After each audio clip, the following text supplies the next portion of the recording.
year because she's in foster care, because her father abused her, and her mother? Free 866-341-1425. Hola Florida, introducing Boricua Beer and Taino Light Beer. Boricua and Taino Light are crafted beers that are rich in flavors and brewed right here in Florida. Taino beer has a crisp, refreshing Caribbean flavor style when enjoyed chilled. Boricua beer is a craft ale with full body flavor that is a beer drinker's beer. Boricua and Taino Light Beers. Enjoy responsibly.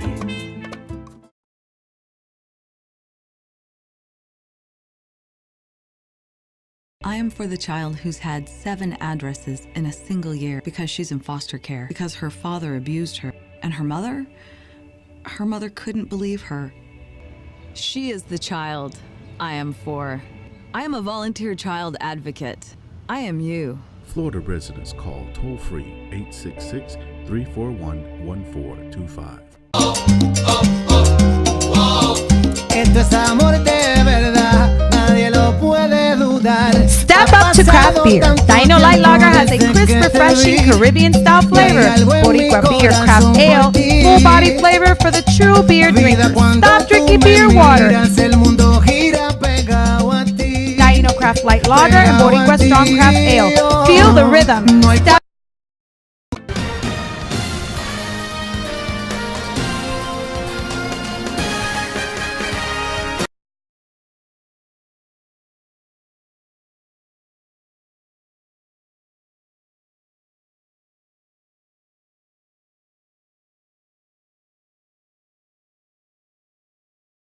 Tap rooms are localized and they're geographic. The Hispanic community is much broader than one tap room. So what we decided to do was come out with a high quality craft beer, 2 high quality craft beers that appeal to the Hispanic taste and that we can distribute in all the Hispanic neighborhoods. Taino is a very light, refreshing beer. It's a social beer that you can drink probably for a good part of the evening and it'll give you a nice light feeling. It's not a heavy beer, it's very airy and it's very light. It's a 4.5 alcohol, which is low for beer. The Boricua is a 6.0. Now that's a stronger beer, and we designed it to be a little bit stronger than Heineken. Heineken is a favorite in the Hispanic community, so we have a little bit more muscle than Heineken. Boricua right now, in a very short amount of time, it's been a miracle for us because we've gotten a large range of acceptance at the retail level. We're in Publix, we're in ABC, Target is picking it up, we're in Sedano's, we're in Bravo's, 7-Elevens are picking it up because they're concentrating more on craft beer and the Hispanic market. So what we're trying to do is do a quality beer, a high quality beer, more taste, and that the Hispanic community will like.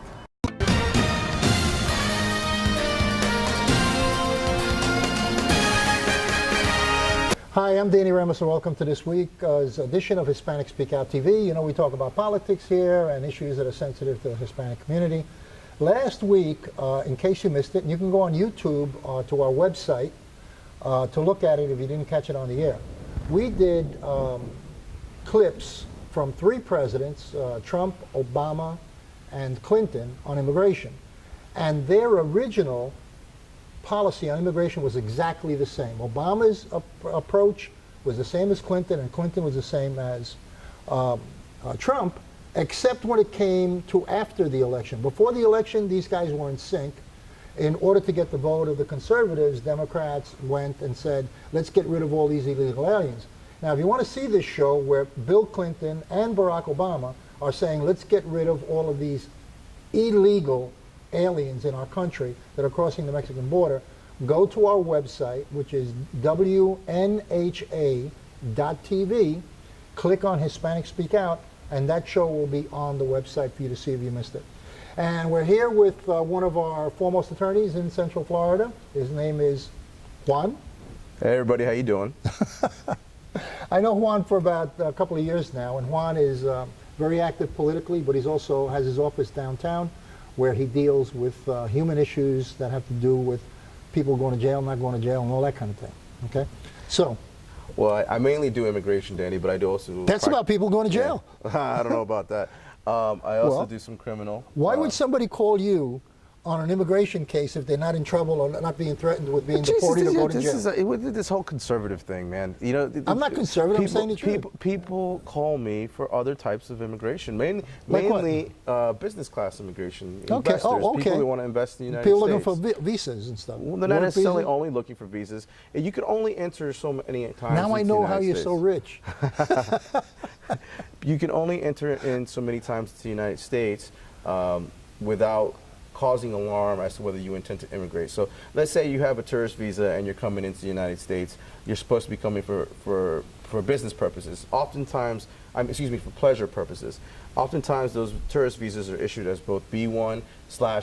B1 is you can come in for business as well. But it's short-term business, it's like, I'm coming in to negotiate a contract. I'm coming in to attend a seminar. Right. You can do that. So what happens is, as people start to come in and out, maybe they start a business and they want to come in and check in on said business, then they have to upgrade their visa to something that will allow them to ingress and egress the United States. So what is the visa, the times. next visa besides? Well, there's a a variety of different visas available, but a popular one, if it's available to your treaty country for this type of thing, there's the treaty investor visa E2. If there's a treaty between your country or the country of origin and the United States, you can apply. So some of the examples are like Spain, Ecuador. These are countries that have these treaties available to them. And basically, once they're approved, they can ingress and egress almost on an unlimited basis, stay up for up to 2 years, and the visa is usually issued for 5 years at a time. And that's, to stimulate the American economy. So, I think that we need to focus more on the positive elements of immigration, which is, frankly, in the economic recovery, a lot of what's been invested into the United States has been foreign investment. Take Orlando City, for example. Orlando City built their stadium using EB-5 visas, which is basically you have to invest anywhere from $500,000 to $1 million in order to qualify. And that's how they got the investment to build their stadium. So that's a whole other segment. I like to break it out kind of like into 3 categories. Immigration being, family-based immigration, business class encompassing both investments and also work or employment type visas. And then the third category I would overly categorize as the immigration deportation stuff, which is the stuff that's been sensationalized in the news. Yeah. But this has been going on. Obama, for example, it was discussed that Obama's deportation numbers were at the highest peak of any administration prior to Trump, and that was an area of criticism that he was often faced with amongst the Hispanic base of his voters. As we know, Hispanics vote typically Democrat, or a majority of Hispanics vote Democrat, and he was getting a lot of flack from Democrats for that. Yeah. What the visas the business visas are they allocated to specific countries? Like I said, not all countries, or is specific.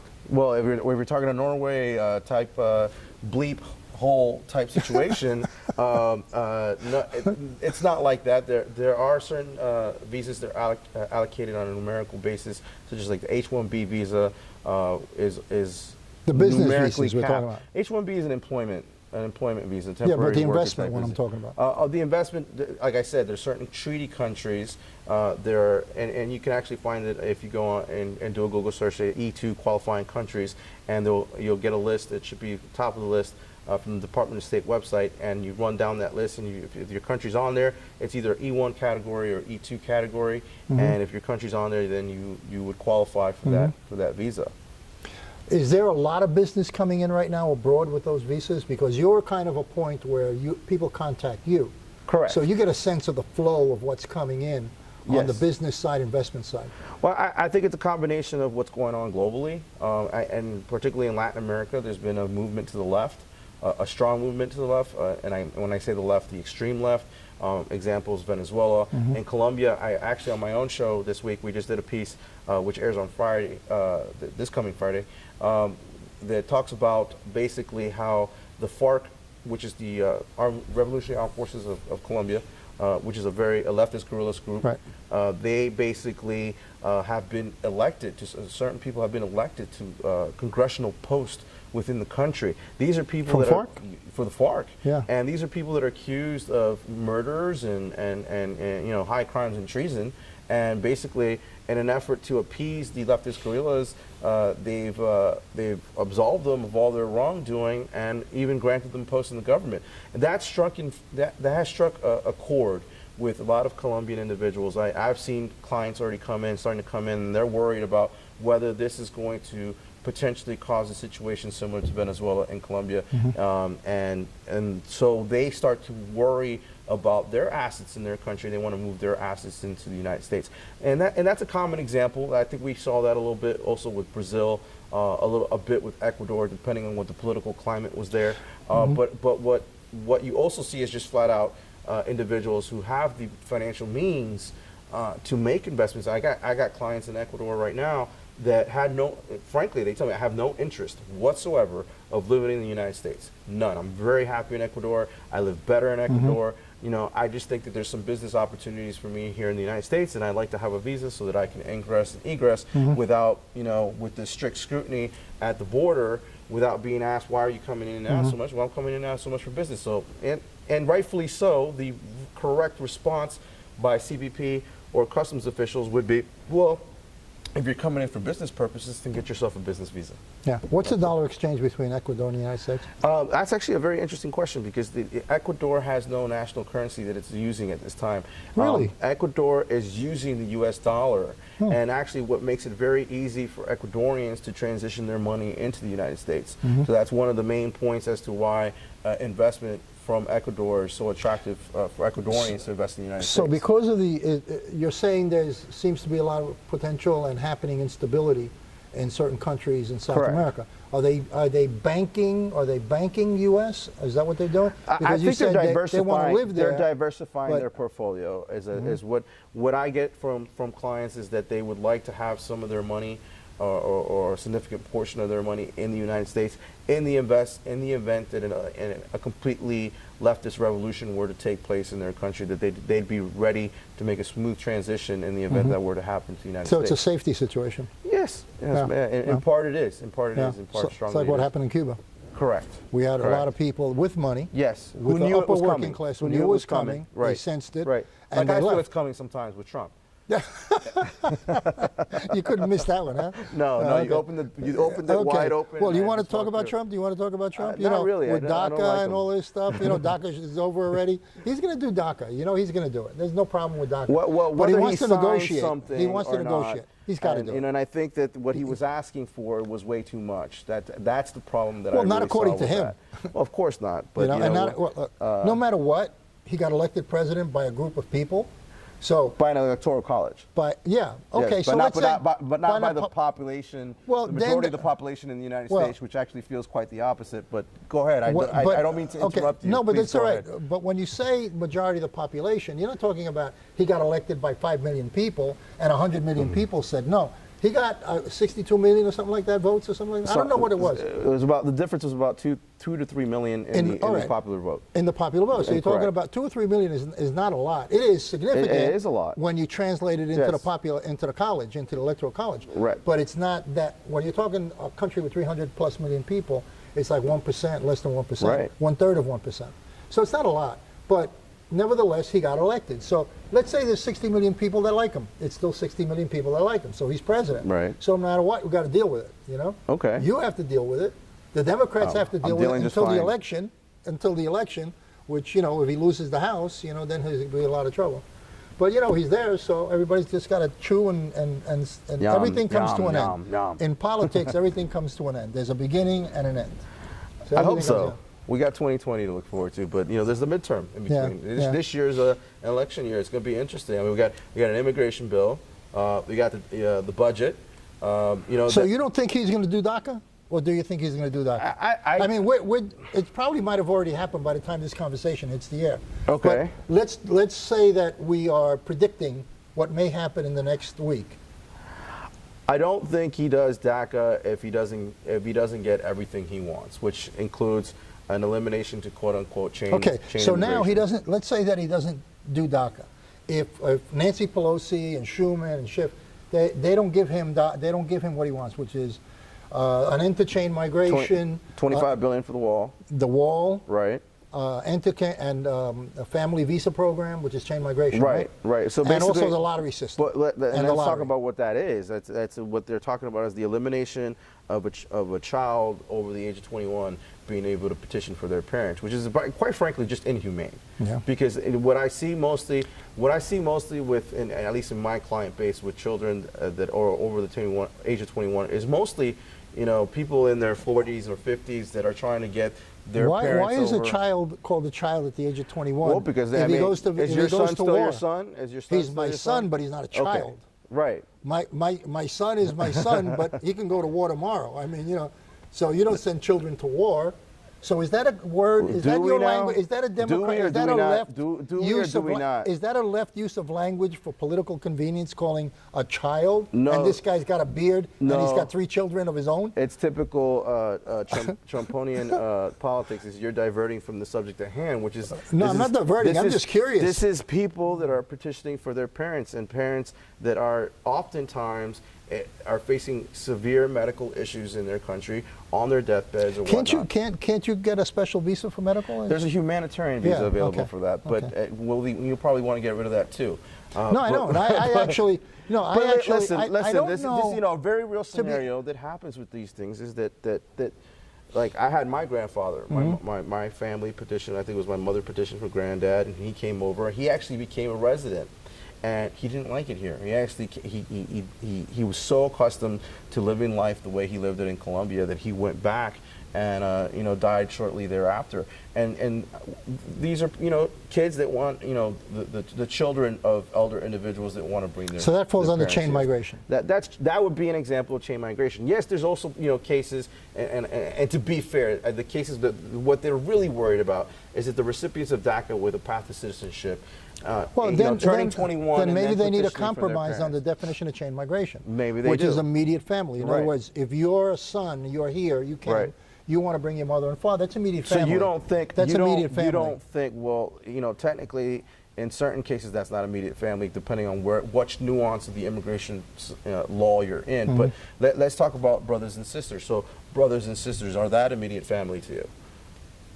Should they be you included? asking me a question? Well, Trump thinks they should be excluded. That's why I'm asking you. I mean, what do you think about that? I would have to think about that because I would do. I would allow that provided there was an extreme vetting system to make sure that they're not into stuff that they shouldn't be. What is extreme vetting? I'm still lost. On what extreme there's got to vetting be is. there's vetting. There's vetting. There's a vetting process. There's got to be not when they don't have documents or documentation that do not exist on the other side. In other words, if you're coming in from a particular country, there is in some countries, there is absolutely no record of that person even being on their books in that country. The person technically does not exist. So how do you vet a person that has absolutely no records in the country We of talked origin? about that last time I was on your show. And were we drinking wine? I got to drink some wine with you. That was, that's the job of the CIA and the FBI and all the agencies, the Department of State, all the agencies, all the intelligence agencies. But why to make sure that they know why make that kind of you're going to take the CIA? Why spend $600 billion check? more on a military infrastructure that's already set? I mean. Are We're not talking about the military. Are we going to spend money on no, but it's important to mention it because if you're talking about intelligence issues, then why not spend the money on intelligence? For decades I think both parties have agreed that even the war on terrorism was something that could be defeated by having better intelligence. And time after time there were your president was in charge of that, wasn't he, Obama? And there were incidents. Wasn't Obama in charge of that? There were multiple incidents under Obama that was awarded because of the fact that we had good intelligence and suspects and individuals were apprehended prior to them actually being able to commit to act. What we've come to is a reliving of the Cold War. Dan. Well, that's coming. That may come. That's already here. What's happened is that Obama took the country so far left that now it reacted and swung back again. I don't now think, it's gone I so don't far think so. right. I don't think so. Yeah. I think the election was. You don't think Obama took this country so far to the left? No, I don't. Really? I don't. Al Sharpton, he had a bunch of people that were actually convicted of crimes in the White House as his consultants. And then he made a deal with Cuba with the woman who killed black officers. A corrupt politician is something that's not new to either side or either party. But I think that we're talking about the current state of affairs. And I think that's another problem in our American politics today, is we're getting so caught up in what Obama did or what But you what got to the have a Clintons did, comparison. or You got to have a comparison. Okay, so then you got to compare, because so then compare if you Reagan, compare Reagan, Bush to Trump as Absolutely. well. They should all be compared. And I think that you will I find think they should all that be Bush's compared. immigration plan was a lot more compassionate than Trump's plan. I think that you I will agree. find I that agree. Reagan granted amnesty. You know, So I think how many? 1.2 million something? And let me say something, frankly, Danny. I don't think that a lot of what Trump does is essentially bad. It's just he doesn't know how to convey the message, and quite frankly, he's a jerk. So it just rubs people the wrong way. He rubs me the wrong way. Okay. And what? Okay, let's get on it. Wait a second. What was the last thing he said that rubbed you the wrong way? I don't know. That you might agree Charlottesville, with. That there you was, agreed you know, with. That you agreed with. That you agreed with. The shit. I'm sorry, Whoops. you're going to bleep that out, right? No, I'm going to put it right there. The bleep hole comment. I think that, you know, what's being lost, and I think there is being damage So done you're saying he's to not the office. He's not presidential. He's not a politician. He's not a smooth statesman. politician. He's not a statesman. And I think that's, So you know, does that the office mean- is an institution that should be protected at all costs. Okay, you know? so he's not a politician, and that's what got him elected. The fact that he didn't know how to smulch people and do those things that.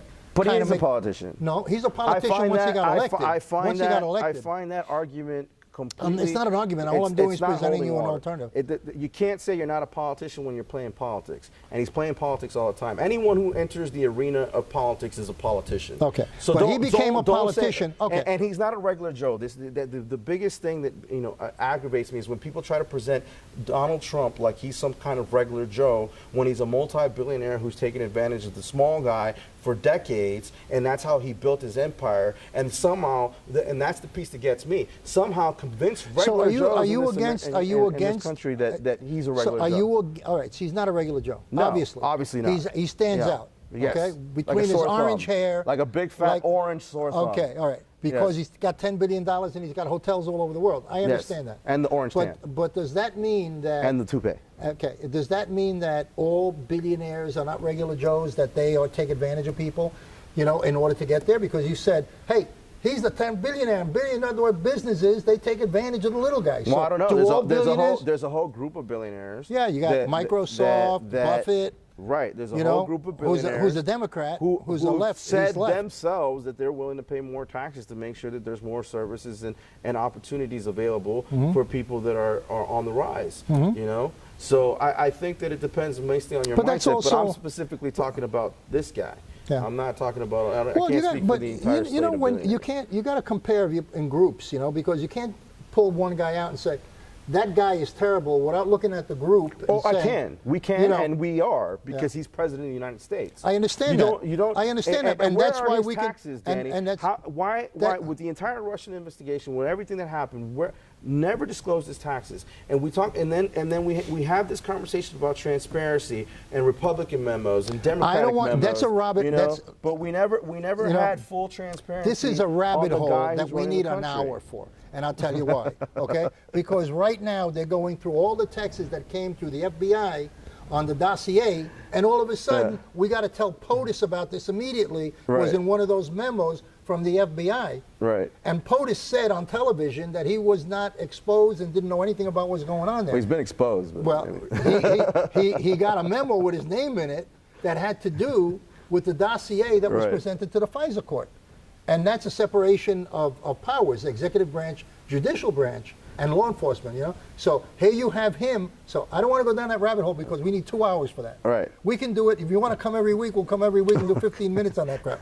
But I do want to, you know, the dossier thing is coming out now. So that I hope that they just take it all and put it on the table. They should expose it all. I do agree That's with that. what I agree. They should expose it, both sides, Republican, Democrat, anybody who did dirt. Let's throw them all out there because, you know, something, all those you sound like a politicians. conservative now. You know, I have conservative tendencies. No, what it is you're a lawyer. And your lawyer comes out and says, okay, let me see the proof. I'm not going to express an opinion until I see the proof. That's what they taught you in law school. Right. You know, and that's what they need to, I agree with you on that, 100%. They need to take all of those papers and put them out so it's not a he said, she said. Put it all out there. And let the American people make a decision. I agree completely. Yeah, yeah. You know, and let's not do it 25 or what 40 years later when you know, like the Kennedy assassination. Yeah. So we know we now. still don't know. We know the CIA was involved. Yeah. You know, we know that much, and we always suspected that. But I think that we need to have this information come to light. You want to know something? A long time ago, when I was a kid. That was long ago. Yeah. That was long ago. Okay. I was working in a print shop in Long Island City, New York. Okay? It was a print shop upstairs, and downstairs was the underground Cuban press. Okay. You know, because that was when, you know, the Castro came in. So they had a revolutionary group in the basement printing all this stuff and, you know, all the politics of it. And there was a guy in that office called Tony Bonilla, and he was a former senator. So let me get this straight. You worked and you had communists underneath you? Is that what you're saying? Well, no, what happened was the communists... Who's the liberal here now? No, listen, I got sent there by my high school. I got sent there by school to do a part-time job. Okay. Okay, because right. I was I'll give you the benefit of the doubt. Yeah, so... All right, so guilty by association. I got sent there by my school. You know, they had a part-time, you know, they wanted a kid to work it, so they sent me. I was a sophomore in high school. So I go down there, and, you know, and this old guy takes a liking to me. And his name was Tony Bonilla. I tried to look him up, but the Tony thing didn't match. But he was a senator in Cuba. And he said, at that time, he told me, and I was too young to understand or anything, you know, I wasn't into that. He said that the CIA was involved in the assassination of JFK. He told me that. And that was 19... And he knew because Cuba was involved. He knew. He actually knew. He actually knew. Fidel, so I've known that. I've known that for a long time. Got it from the first guy. I tell you, you know, we talk about Bay of Pigs and all these things, and you're letting your age show. But you know, this week I brought in some new interns. Yeah. And I was informed that all of them were born the year I graduated high school. And I said to them, "You're not allowed to ever bring that up again." Okay. So, okay. Well, when that happens to me, it's a little bit more extreme. Right. You know, when I sat down and I went through all the stuff that I've seen in my time, you know, it's like, okay, I just, you know, Korea, you know, Vietnam, you know, the first man who walked on space. I did a brochure for that. I designed a brochure for that.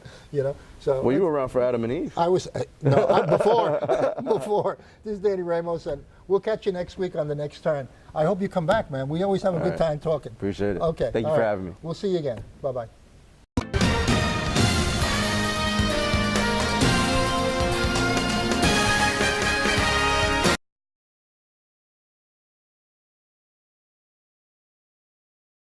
I am for the child who's had 7 addresses in a single year because she's in foster care, because her father abused her. And her mother couldn't believe her. She is the child I am for. I am a volunteer child advocate. I am you. Florida residents call toll-free 866-341-1425. Esto es amor de verdad, nadie lo puede dudar. Step up to craft beer. Dino Light Lager has a crisp, refreshing Caribbean-style flavor.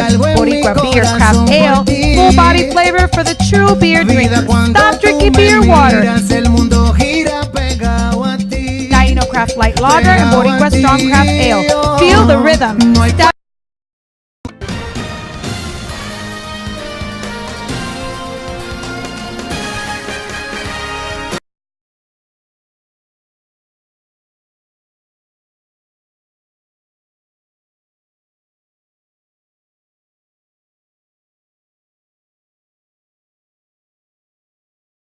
Hola Florida! Introducing Boricua Beer and Taino Light Beer. Boricua and Taino Light are crafted beers that are rich in flavors and brewed right here in Florida. Taino beer has a crisp, refreshing Caribbean flavor style when enjoyed chilled. Boricua beer is a craft ale with full body flavor that is a beer drinker's beer. Boricua and Taino Light Beers. Enjoy responsibly. Tap rooms are localized and they're geographic. The Hispanic community is much broader than one tap room. So what we decided to do was come out with a high-quality craft beer, 2 high-quality craft beers that appeal to the Hispanic taste and that we can distribute in all the Hispanic neighborhoods. Taino is a very light, refreshing beer. It's a social beer that you can drink probably for a good part of the evening, and it'll give you a nice light feeling. It's not a heavy beer, it's very airy, and it's very light. It's a 4.5 alcohol, which is low for beer. The Boricua is a 6.0. Now that's a stronger beer, and we designed it to be a little bit stronger than Heineken. Heineken is a favorite in the Hispanic community, so we have a little bit more muscle than Heineken. Boricua right now, in a very short amount of time, it's been a miracle for us because we've gotten a large range of acceptance at the retail level. We're in Publix, we're in ABC, Target is picking it up, we're in Sedona.